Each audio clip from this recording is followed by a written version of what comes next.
Olá a todos, sejam bem-vindos a mais um estudo no canal Clamando no Deserto. No estudo de hoje nós vamos estudar a lição número 9 da Escola Sabatina, Uma Vida de Louvor. Logo mais, iniciaremos com uma oração.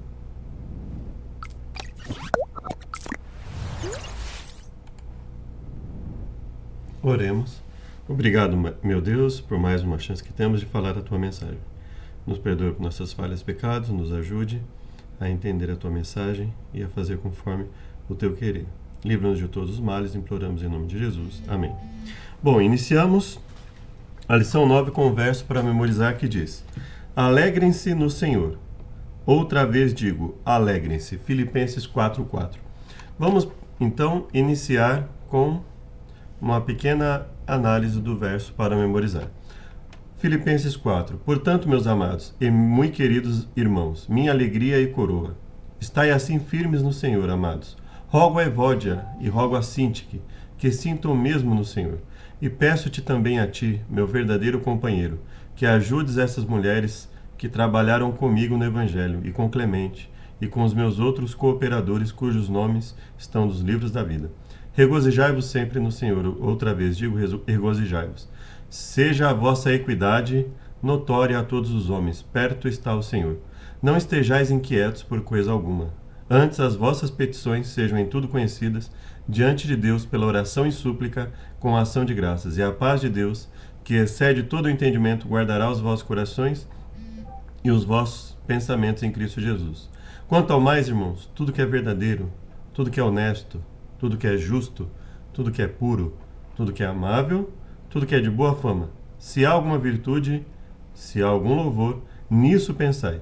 O que também aprendestes e recebestes e ouvistes e vistes em mim, fazei-o. Isso fazei.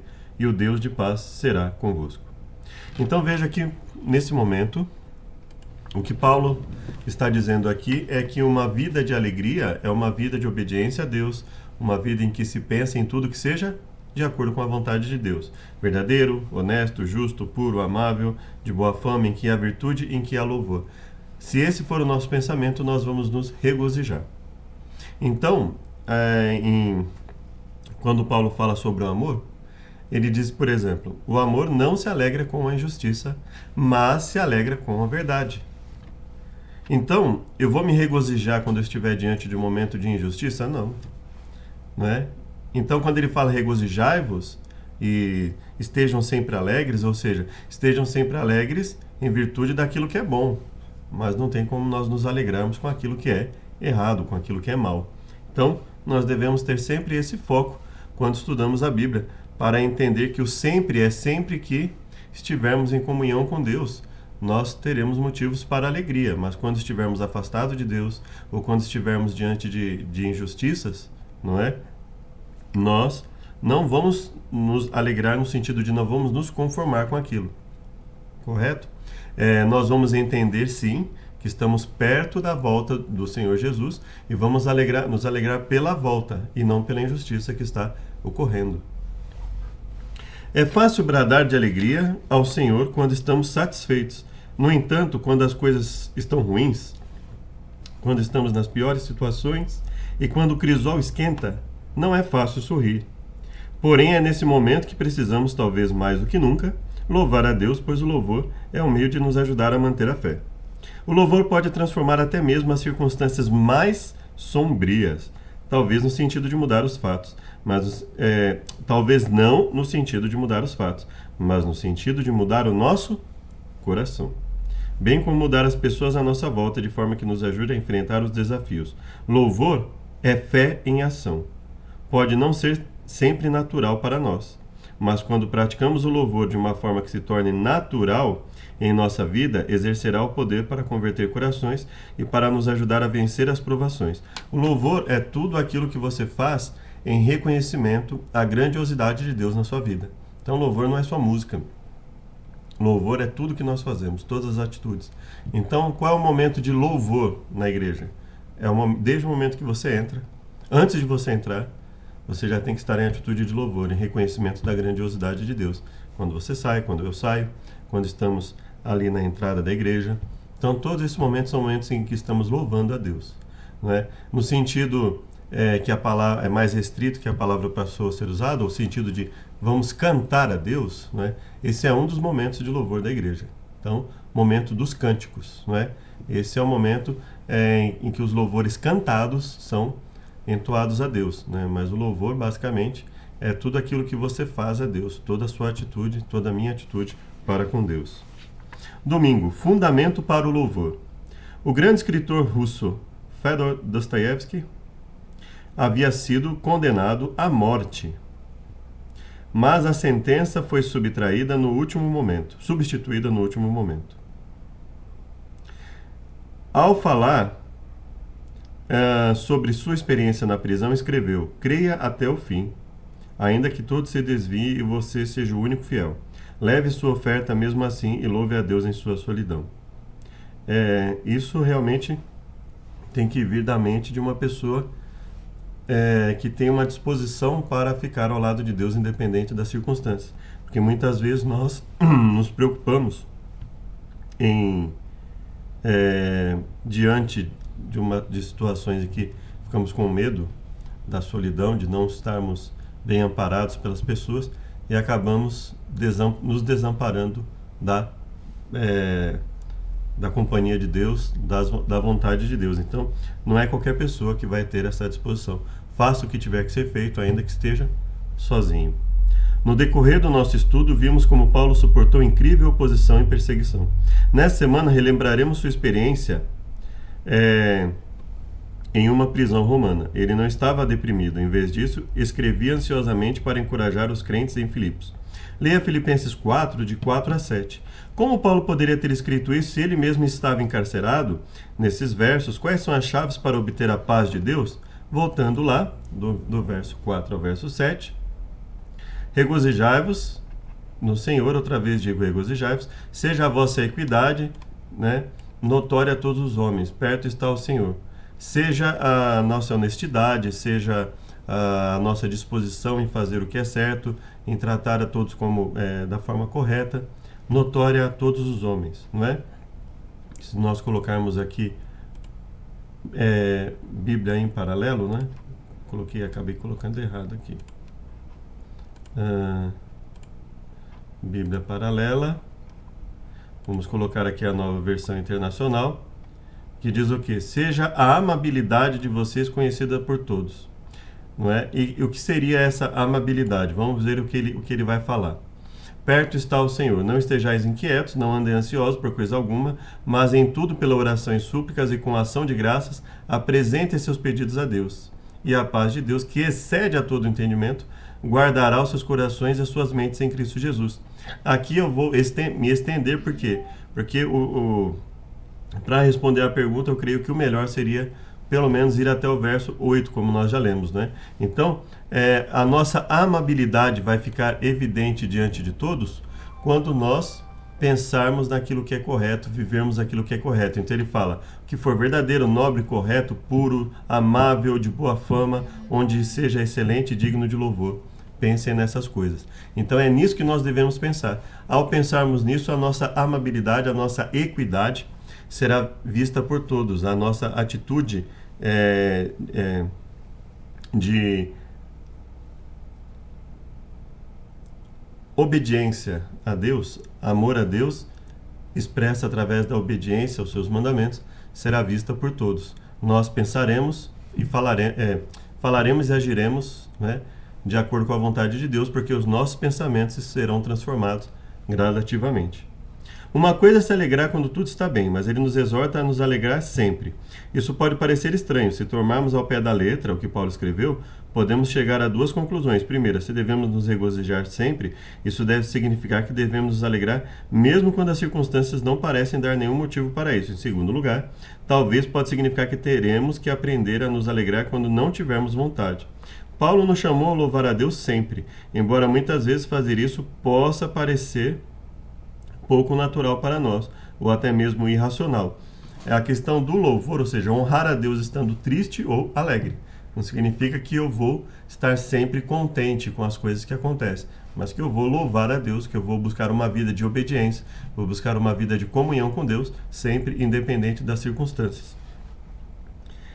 Assim como a fé não se fundamenta em nossas circunstâncias, mas na verdade sobre Deus, o louvor é algo que fazemos não porque nos sentimos bem, mas por causa da verdade de quem Deus é e das promessas feitas a nós. Lição de segunda-feira: derrubando muralhas pela oração.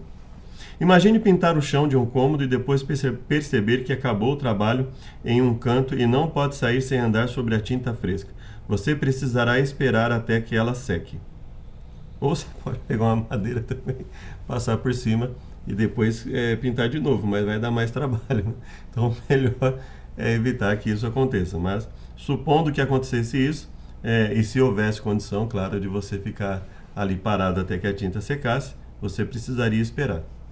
Às vezes, nossa fé parece nos encurralar, assim como a tinta úmida no chão. Nesses momentos, ou temos que rejeitar a Deus, a fé e tudo em que acreditamos, ou nossa fé nos obriga a crer no que parece impossível. Deus encurralou os israelitas. Depois de terem vagado por 40 anos no deserto, o Senhor não conduziu seu povo às pastagens livres e pacíficas.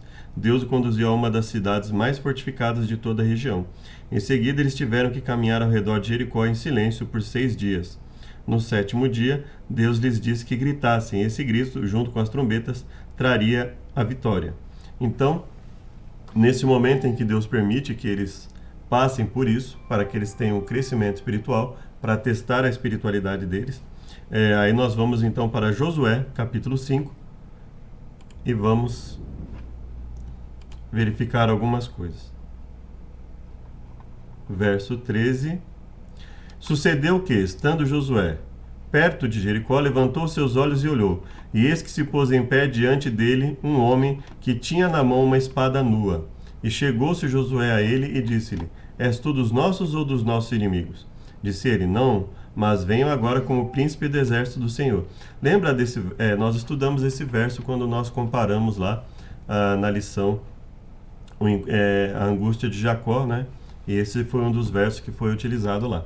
Então disse o príncipe do exército do Senhor a Josué: Descalça o sapato dos teus pés, porque o lugar em que estás é santo. E fez Josué assim. Ora, Jericó estava rigorosamente fechada por causa dos filhos de Israel. Ninguém saía nem entrava. Então disse o Senhor a Josué: Olha, tenho dado na tua mão a Jericó, ao seu rei e aos seus homens valorosos.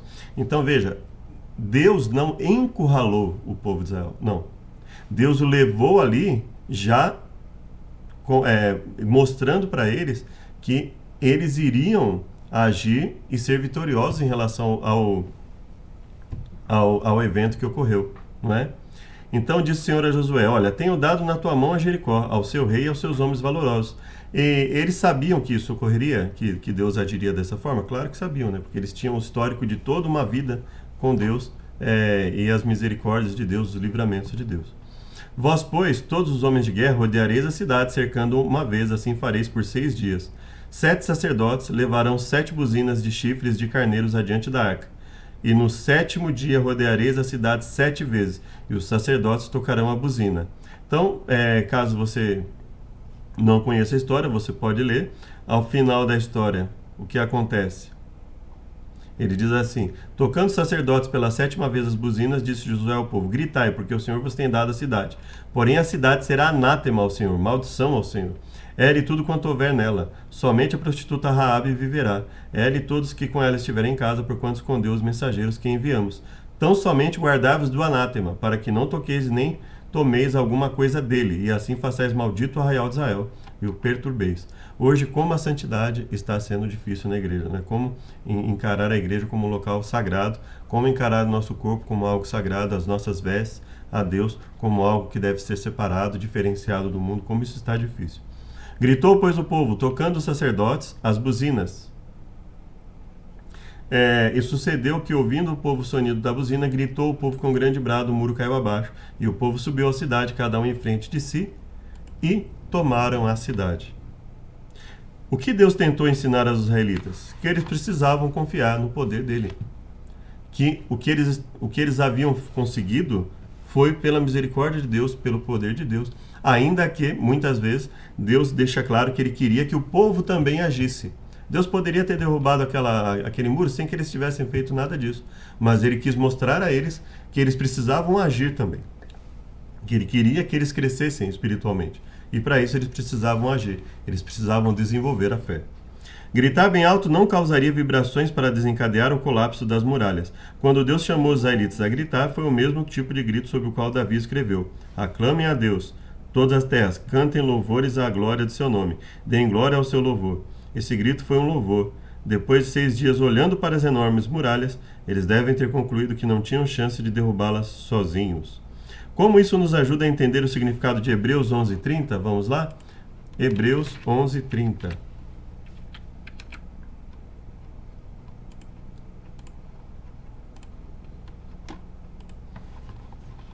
Nos diz o seguinte: pela fé caíram os muros de Jericó, sendo rodeados durante 7 dias. Pela fé Raabe, a meretriz, não pereceu com os incrédulos, acolhendo em paz os escribas. Os espias.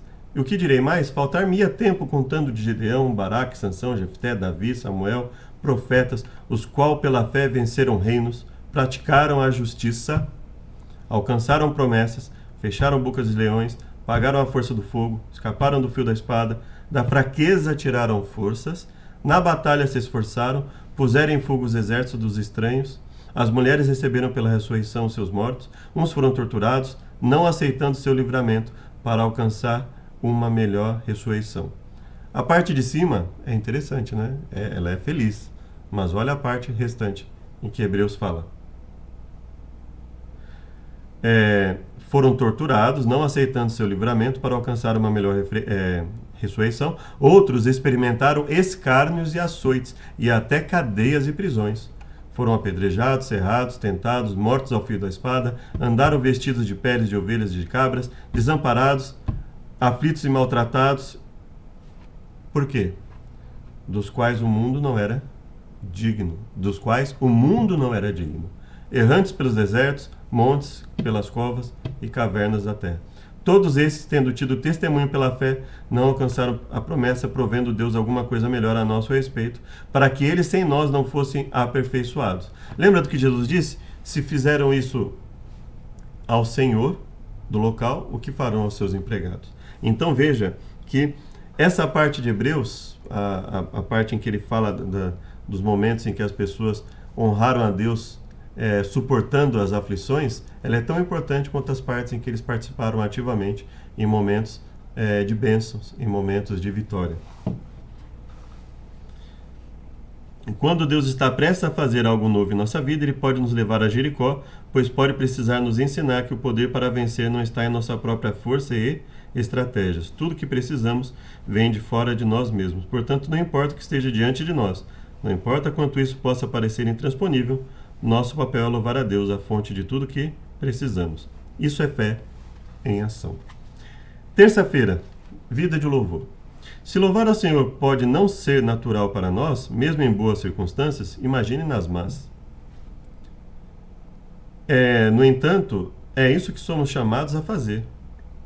O louvor é algo que devemos praticar até que passe a ser a atmosfera em que vivemos. Não deve ser um ato específico, mas um estilo de vida. Leia o Salmo 145. Quais são os motivos que Davi apresenta para louvar a Deus? De que forma as palavras desse salmo devem ser as suas? Salmo 145, que a lição diz o seguinte: o grande pregador britânico Charles Haddon Spurgeon escreveu um livro chamado The Practice of Praise. Ele tem por base o verso 7 do Salmo 145. Nesse verso, Spurgeon chama a atenção para 3 coisas importantes que podem ajudar a desenvolver o louvor em nossa vida. Louvamos quando olhamos ao nosso redor. Se não olharmos ao nosso redor para ver a grandeza de Deus, não teremos motivo para louvá-lo. O que você vê no mundo criado que é louvável? O que você vê no mundo criado que é louvável? Como as belezas da criação. O que você vê no mundo espiritual que é louvável como a fé crescente de um jovem? Louvamos quando nos lembramos do que vimos. Se quisermos viver em uma atmosfera de louvor, devemos ser capazes de lembrar a razão para louvar. De que forma podemos nos lembrar das grandes verdades sobre Deus? Por exemplo, desenvolver novos rituais ou símbolos que nos lembrem de sua bondade, para que sua bondade e seu caráter não escapem de nossa mente. Acredito que bastaria que nós mantivéssemos nas nossas fileiras aquilo que já está estabelecido para nos lembrar da vontade de Deus, não é? Louvamos enquanto falamos sobre nossos motivos para enaltecer a Deus. Louvor não é algo que fazemos em nosso pensamento. Deve sair de nossa boca para ser ouvido por aqueles que estão ao nosso redor. Pense nos motivos que você tem para louvar a Deus verbalmente. Qual será o efeito desse louvor e sobre quem ele vai exercer efeito? Vamos lá, Salmo 145 diz o seguinte: Eu te exaltarei, ó Deus, Rei meu, bendirei o teu nome pelos séculos dos séculos e para sempre. Cada dia te bendirei, louvarei o teu nome pelos séculos dos séculos e para sempre. Grande é o Senhor, e muito digno de louvor, e a sua grandeza inescrutável. Uma geração louvará as tuas obras a outra geração, e anunciarão as tuas proezas. Então, o louvará aqui é o sentido de revelar, né, pela nossa concordância, nós concordamos, nós dizemos a Deus que aceitamos o plano de Deus na nossa vida. Então nós louvamos as obras dele às outras gerações quando demonstramos isso em nossas palavras e ações, que estamos de acordo, que aceitamos aquilo que Deus nos concede e permite que aconteça conosco, mesmo quando é ruim, como vimos lá em Hebreus 11. Falarei da magnificência gloriosa da tua majestade e das obras maravilhosas. E se falará da força dos teus feitos terríveis. Contarei a tua grandeza. Proferirão então os feitos terríveis, né? Os feitos terríveis incluem inclusive os momentos mais difíceis, os momentos em que ele teve que tomar atitudes mais drásticas. Proferirão abundantemente a memória da tua grande bondade. Cantarão a tua justiça. Piedoso e benigno é o Senhor, sofredor e de grande misericórdia. O Senhor é bom para todos, as suas misericórdias são sobre todas as suas obras. Todas as tuas obras te louvarão ao Senhor, e os teus santos te bendirão. Falarão da glória do teu reino, relatarão o teu poder, para fazer saber aos filhos dos homens as tuas proezas e a glória da magnificência do teu reino. O teu reino é o reino eterno. O teu domínio dura em todas as gerações. O Senhor sustenta todos que caem, levanta todos abatidos. Os olhos de todos esperam em ti. Eles dás o seu mantimento a seu tempo. Abres a tua mão, fartas os desejos de todos os viventes. Obviamente, fartas os desejos de todos os viventes de acordo com a vontade de Deus. Justo é o Senhor em todos os seus caminhos, santo em todas as suas obras. Perto está o Senhor de todos os que o invocam. De todos que o invocam em verdade. Então ele enfatiza, de todos que invocam em verdade. Então perto está o Senhor de todos que o invocam, de todos que invocam em verdade. O que não significa que ele não auxilie, que ele não esteja disposto a auxiliar aqueles que não o invocam. Só que aqueles que não invocam a Deus não estão perto de Deus, eles se afastam. Deus chega perto, eles se afastam cada vez mais, né? Ele cumprirá o desejo dos que o temem, ouvirá o seu clamor e o salvará. O Senhor guarda todos que o amam, mas todos os ímpios serão destruídos. O Senhor guarda todos que o amam, mas todos os ímpios serão destruídos. A minha boca falará o louvor do Senhor, e toda a carne louvará o seu santo nome pelos séculos dos séculos e para sempre.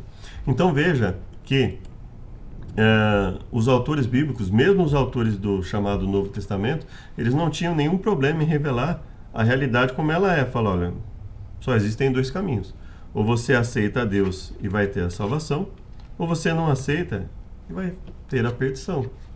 Então veja que é sempre buscando desenvolver nas pessoas a maturidade de entender que só há dois caminhos. Não há uma terceira via nesse caso. Testemunho que convence. No livro de Atos, o louvor teve um efeito surpreendente sobre quem o ouviu. Leia Atos 16, de 16 a 34. Depois de serem açoitados, Paulo e Silas foram presos. Ninguém estava lá para cuidar de suas costas cortadas e feridas. Com grande dor física e com os pés no tronco, foram colocados nas trevas da prisão. Paulo e Silas começaram a orar e a louvar enquanto os outros prisioneiros ouviam. Depois do terremoto e depois de descobrir que nem Paulo, nem Silas, nem nenhum dos outros prisioneiros haviam escapado, o carcereiro trêmulo prostrou-se diante de Paulo e Silas. Depois, trazendo-os para fora, disse: Senhores, o que devo fazer para que seja salvo? Então vamos lá em Atos, capítulo 16, 16 a 34. Porque esse evento fez com que o carcereiro se concentrasse em sua própria necessidade de salvação? Que papel as orações e os louvores de Paulo e Silas desempenharam para que os prisioneiros não fugissem e para a conversão do carcereiro e de toda a sua família? Então vamos lá primeiro ler o evento, né? E aí nós comentamos. Aconteceu que, indo nós à oração, nos saiu ao encontro 16 a 34. Uma jovem que tinha espírito de adivinhação, a qual, adivinhando, dava grande lucro aos seus senhores. Esta, seguindo a Paulo e a nós, clamava, dizendo: esses homens que nos anunciam o caminho da salvação são servos do Altíssimo. Então veja, a diferença do evangelho apostólico para o evangelho de hoje. Uma pessoa que praticava, que tinha espírito de adivinhação e que dava lucro aos seus senhores. Ela foi bajular a Paulo, correto? E no momento em que ela fez isso, ela falou: olha, eles anunciam o evangelho, o caminho da salvação, eles são servos de Deus. E isto fez ela por muitos dias. Muitos dias ela fez isso. Mas Paulo, perturbado, incomodado com aquilo, voltou-se e disse ao Espírito: em nome de Jesus Cristo te mando que saias dela. E na mesma hora saiu. E vendo seus senhores, então depois que ele pregou ali, né, depois que ele evangelizou, eles, até já sabendo o resultado daquilo, que aquilo traria para ele, vendo seus senhores que a esperança do seu lucro estava perdida. Por quê? Porque enquanto eles estavam exaltando Paulo e Silas, eles também estavam ganhando dinheiro. Obviamente eles não estavam fazendo aquilo por amor à mensagem. Prenderam Paulo e Silas e os levaram à praça à presença dos magistrados.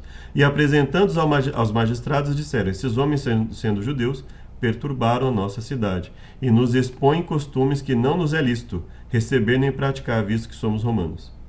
E a multidão, você percebe a questão aqui dos costumes?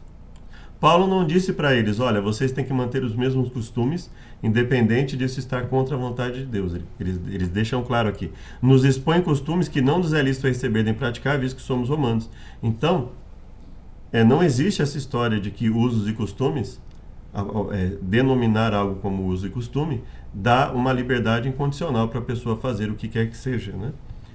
E a multidão se levantou unida contra eles, os magistrados, rasgando-lhes as vestes, mandaram açoitá-los com varas, e havendo-lhes dado muitos açoites, os lançaram na prisão, mandando ao carcereiro que os guardasse com segurança. O qual, tendo recebido tal ordem, os lançou no cárcere interior, e lhes segurou os pés no tronco. Então, o que o carcereiro fez para garantir, era para guardá-los com segurança. Então, qual é o sentido aqui de guardar com segurança, né? É fazer o possível para que eles não escapassem, por exemplo, né? Segurou os pés no tronco. Perto da meia-noite, Paulo e Silas oravam e cantavam hinos a Deus, e os outros presos os escutavam. De repente sobreveio um tão grande terremoto que os alicerces do cárcere se moveram, e logo se abriram todas as portas, e foram soltas as prisões de todos. Ou seja, nesse momento todos poderiam ter fugido, inclusive Paulo e Silas. E acordando o carcereiro, vendo abertas as portas da prisão, tirou a espada e quis matar-se. Ele sabia que o que poderia acontecer com ele seria muito pior. Porque veja que a questão de justiça, como era na época, não é? A questão do que era considerado justo, possivelmente eles não iam querer saber o que aconteceu, possivelmente não acreditariam no que ele falasse, né? Cuidando que os presos já tinham fugido. Então ele quis matar-os porque achava que todos tinham fugido. Mas Paulo clamou com grande voz, dizendo: não te faças nenhum mal, que todos aqui estamos. E pedindo luz, saltou dentro e todo trêmulo se prostrou ante Paulo e Silas. E tirando-os para fora, disse: senhores, o que é necessário que eu faça para me salvar? Ou seja, depois que ele viu a grandiosidade do que aconteceu, ele viu que o sobrenatural estava atuando ali. E eles disseram: crê no Senhor Jesus Cristo e será salvo tu e tua casa. E lhe pregavam a palavra do Senhor, e a todos que estavam em sua casa. E tomando-os ele consigo naquela mesma hora da noite, lavou-lhes os vergões, E logo foi batizado ele e todos os seus. Então eles pregaram a palavra para ele, e aí ele ajudou os apóstolos, os discípulos no caso, a serem curados, e foi batizado. Então veja a mudança de comportamento. Levando-os à sua casa, lhes pôs a mesa, e na sua crença em Deus alegrou-se com toda a sua casa. Sendo já dia, os magistrados mandaram quadrilheiros, dizendo: soltai aqueles homens. E o carcereiro anunciou a Paulo essas palavras, dizendo: os magistrados mandaram que vos soltasse. Agora, pois, saí e ide em paz. Mas Paulo replicou: açoitaram-nos publicamente, e sem sermos condenados, sendo homens romanos, nos lançaram na prisão, e agora encobertamente nos lançam fora? Não será assim, mas venham eles mesmos e tirem-nos para fora. Então aqui nós vemos o que? Paulo se utilizando de um direito civil. E os quadrilheiros foram dizer aos magistrados essas palavras, e eles temeram, ouvindo que eram romanos, e vindo lhes dirigiram súplicas, e tirando-os para fora, lhes pediram que saíssem da cidade. E saindo da prisão, entraram em casa de Lídia, e vendo os irmãos, os confortaram, e depois partiram. Então veja a questão de, ao mesmo tempo em que Paulo ele fazia a sua atividade espiritual, ele também se utilizava de direitos civis para exigir respeito e para que pudesse trabalhar com mais tranquilidade quando ele conseguia isso, não é? Vamos lá. Na lição de quinta-feira, arma que vence. Leia 2 Crônicas 20, de 1 a 30. Como Josafá descobriu, o louvor é uma arma poderosa. Depois de receber a notícia de que uma grande multidão ia contra ele, Josafá não saltou imediatamente para a ação militar, mas decidiu buscar o Senhor. Quando o povo de Judá foi a Jerusalém para um jejum, o rei admitiu a realidade da situação, dizendo: em nós não há força para resistirmos a essa grande multidão que vem contra nós. Não sabemos o que fazer, mas os nossos olhos estão postos em ti. Então veja, diante de uma situação em que reconhecemos que não há o que fazermos humanamente, o que nos resta é orar a Deus e esperar. Esperar que Ele nos capacite. Mas o que aconteceu ali? Vamos ver o que aconteceu ali e vamos conversar a respeito, né? Se você visse uma grande multidão se aproximando, qual seria a sua reação instintiva? O que aprendemos com a resposta de Josafá em 2 Crônicas 20, de 3 a 12, sobre como lidar com uma oposição esmagadora? Quando o Espírito do Senhor desceu sobre Jaziel, ele corajosamente anunciou: neste encontro vocês não precisarão lutar.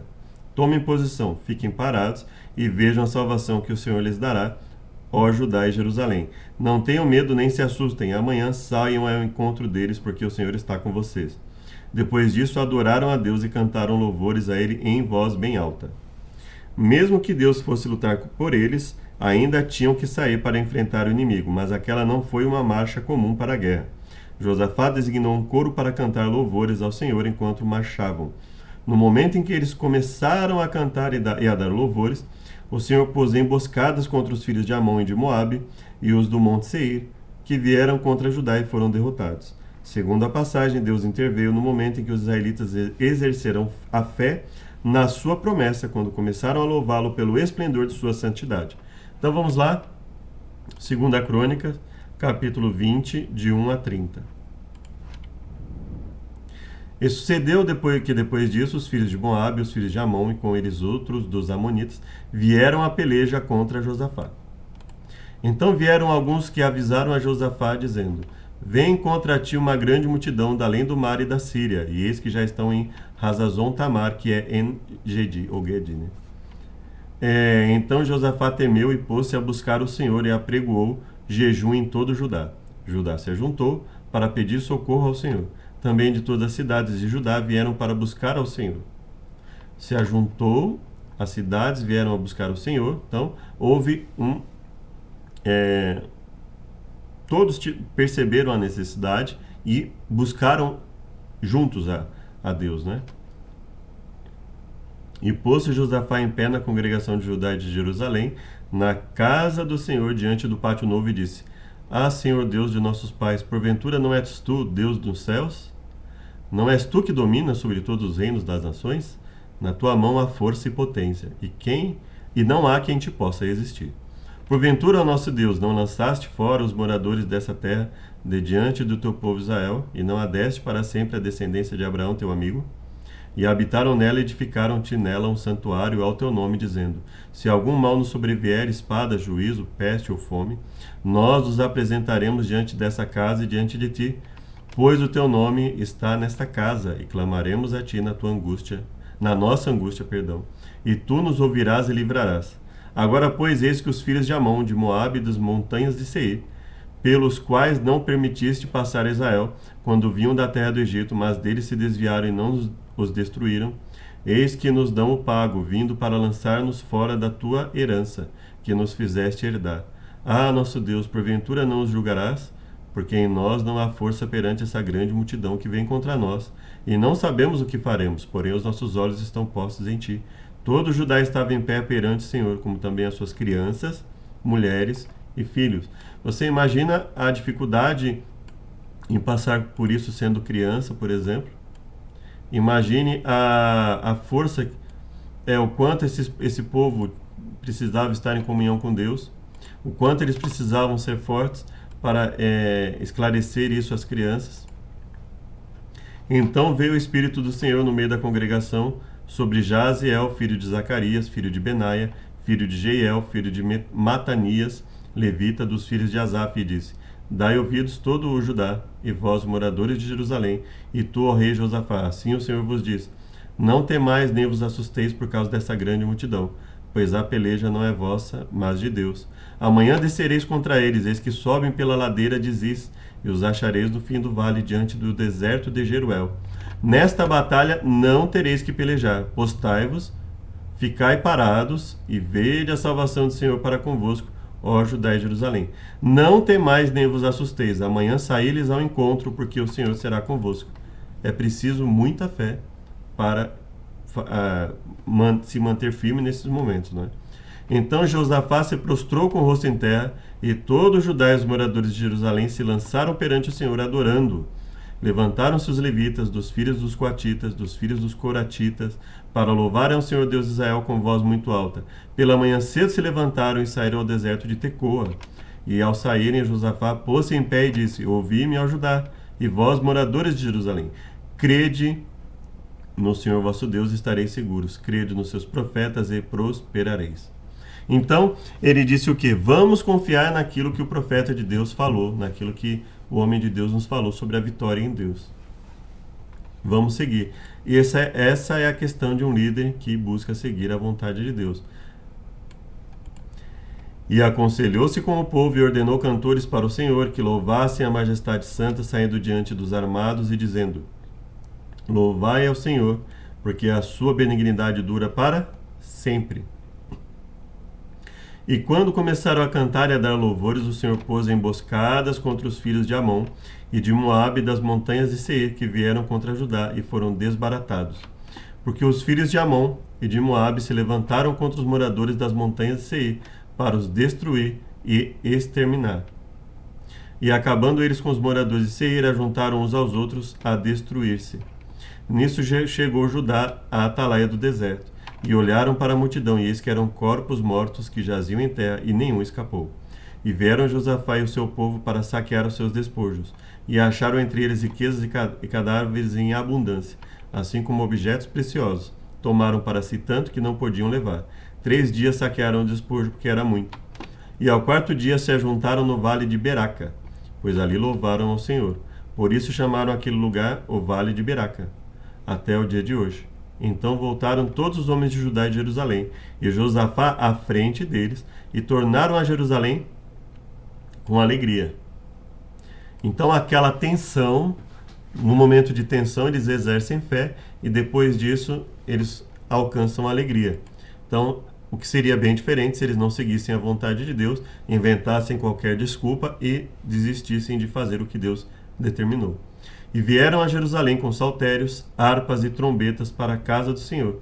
Veio o temor de Deus sobre todos os reinos daquelas terras, ouvindo eles que o Senhor havia pelejado contra os inimigos de Israel. E o reino de Josafá ficou quieto, e o seu Deus lhe deu repouso ao redor. Então veja aqui, quando nós buscamos a Deus com fé e obedecemos a Ele mesmo sabendo das circunstâncias, Ele nos honra. De uma ou de outra forma, Ele sempre vai nos honrar. Quais princípios espirituais encontramos nesse texto que se aplicam à nossa caminhada com Deus, especialmente em tempos de provação e estresse? Eu acredito que o principal ponto é que devemos estar preparados para os momentos de peleja, devemos estar preparados para os momentos em que dependeremos exclusivamente de Deus para vencer uma prova, para vencer uma dificuldade, uma luta espiritual. Então, haverá esses momentos, assim como haverá momentos também que Deus nos exigirá que nós entremos na batalha com a espada e empunhemos a espada e lutemos, né? Então, nós temos os dois exemplos na Bíblia. Então, no momento em que nós estamos dispostos a lutar, seja nos momentos em que Deus pede para que nós empunhemos a espada e hajamos, seja no momento em que Deus pede para que nós apenas oremos e louvemos a Ele e esperemos o resultado, precisamos exercer fé e agir conforme Deus nos ordenou. Estudo adicional.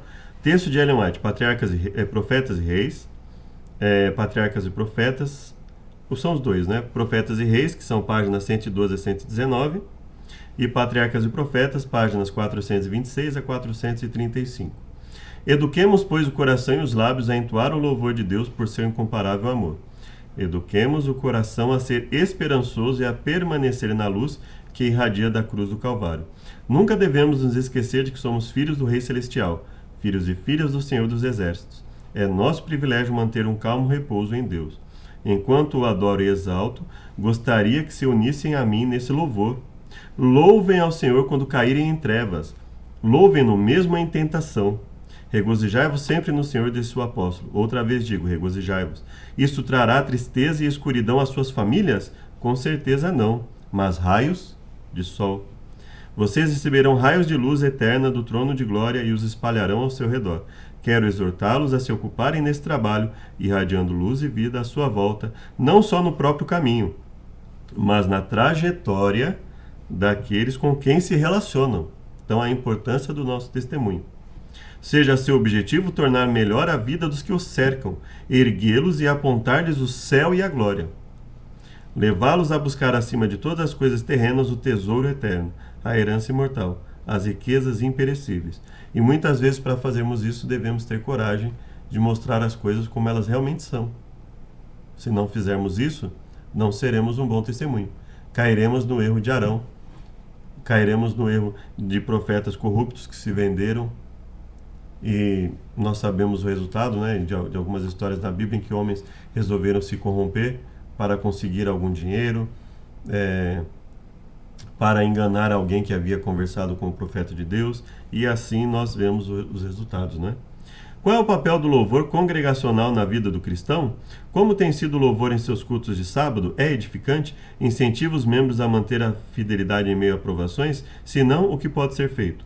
Bom, falando abertamente, a primeira coisa que nós precisamos fazer em relação ao nosso louvor congregacional é cuidarmos para abandonarmos as músicas que não edificam a Deus. Músicas que exaltam o êxtase, músicas em que o ritmo predomina, essas músicas efetivamente não exaltam a Deus.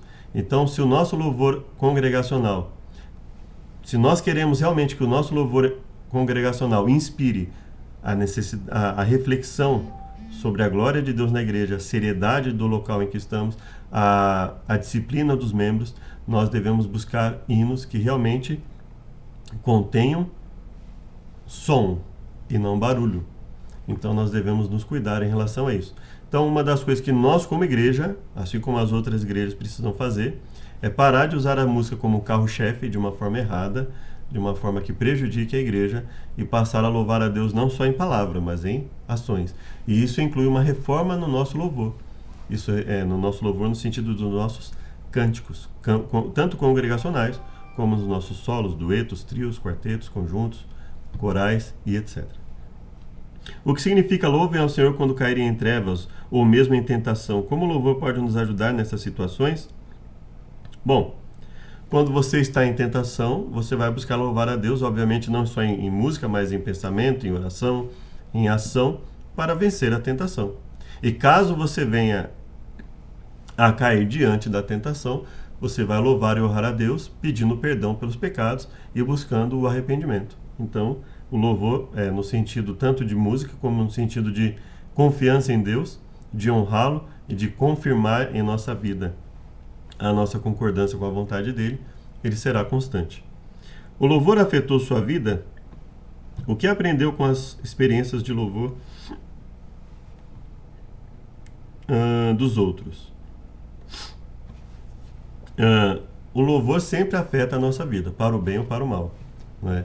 Então, nós aprendemos com o louvor de outros é que alguns buscam louvar a Deus realmente para engrandecê-lo, e outros buscam, em tese, louvar a Deus para engrandecer-se a si mesmos.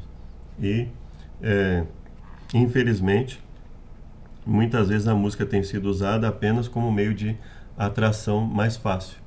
E tudo que parece, né, aquela história, o que vem fácil, vai fácil, né?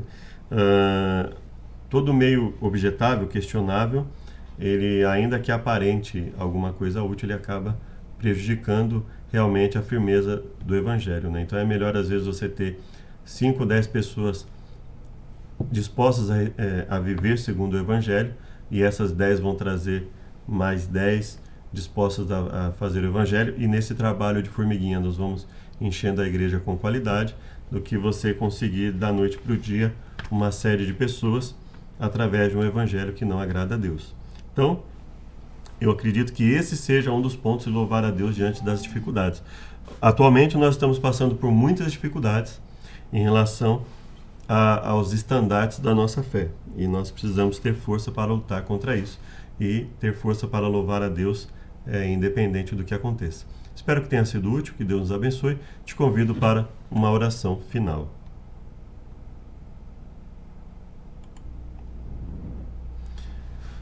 Obrigado, Deus, por mais uma chance que temos de fazer a Tua vontade. Obrigado pela chance de estudarmos a Tua palavra. Perdoa-nos por nossas falhas e pecados, nos purifica e nos fortaleça em todas as coisas, hoje para todos sempre. Esteja com aqueles que estão afastados, que o Senhor possa atuar na mente deles e que eles possam se arrepender enquanto ainda há tempo. Nós imploramos que nos perdoe por nossas falhas e pecados, nos purifique, nos fortaleça, dê-nos a sabedoria necessária em todas as coisas. Nós imploramos em nome de Jesus. Amém.